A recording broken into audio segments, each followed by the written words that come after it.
May of 2013 will go down in the Oklahoma history books as one of the most destructive severe weather seasons. So much was lost those days, but countless lives were saved.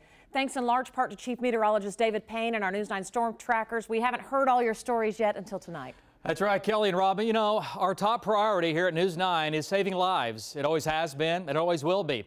But this May definitely impacted us all emotionally. Now, for the first time, the News 9 Stormtrackers and I relive those fateful days. An evil sound is the best way I can describe it. The mesocyclone itself was just ginormous. It's going to get bigger. It's going to be catastrophic.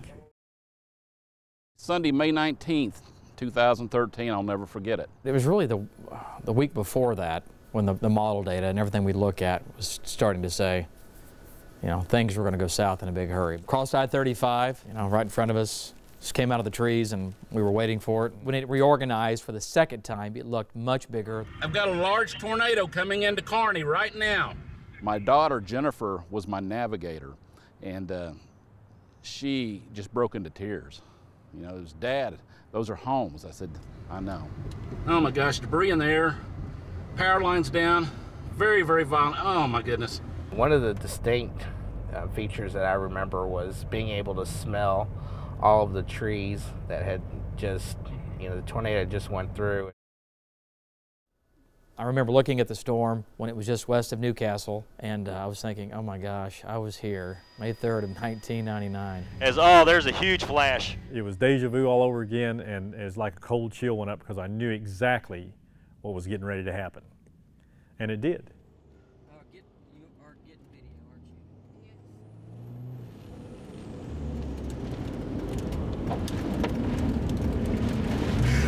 There's so many power lines around here, Val. I want you to be careful. Right. Please be careful right here. I will.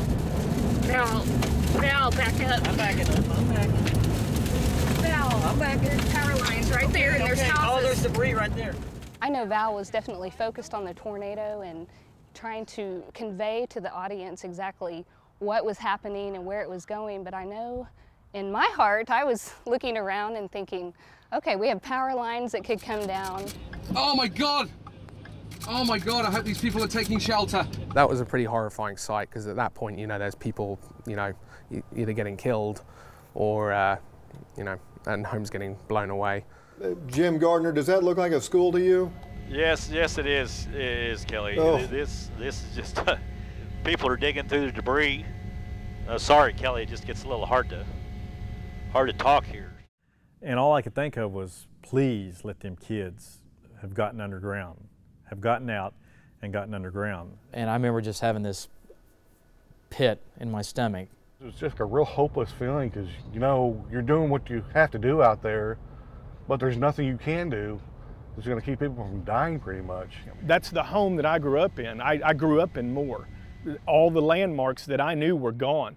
The big tree over here or the house with the yellow garage, all that was just big piles of stuff. You try to think, who have I not contacted that lives in this neighborhood? You know, I know so many that live here. That's the really tough part of the job, is you know what's going to happen. You just hope that everybody, that all the reports that you've given up to that point, people have followed it. May 31st, man, that was a storm like no other storm I think I've ever seen.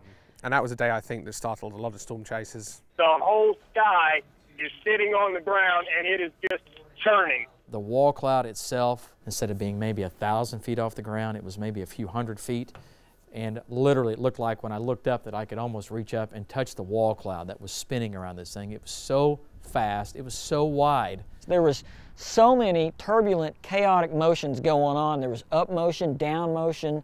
I'd never seen, stuff that I had never seen before in that storm. I can hear Gary saying, Val, you guys need to back away from there. Get out of there. You're in the circulation. I'm telling you. It's not moving, though. Well, let me tell you. You may think it's not moving, but it is moving. At that point, I said, you know what? We might just be a little close to this thing, and we backed up again. But what stood out on that day was the sheer panic that happened with the general public. And that is just solid headlights. It's almost like a nuclear attack.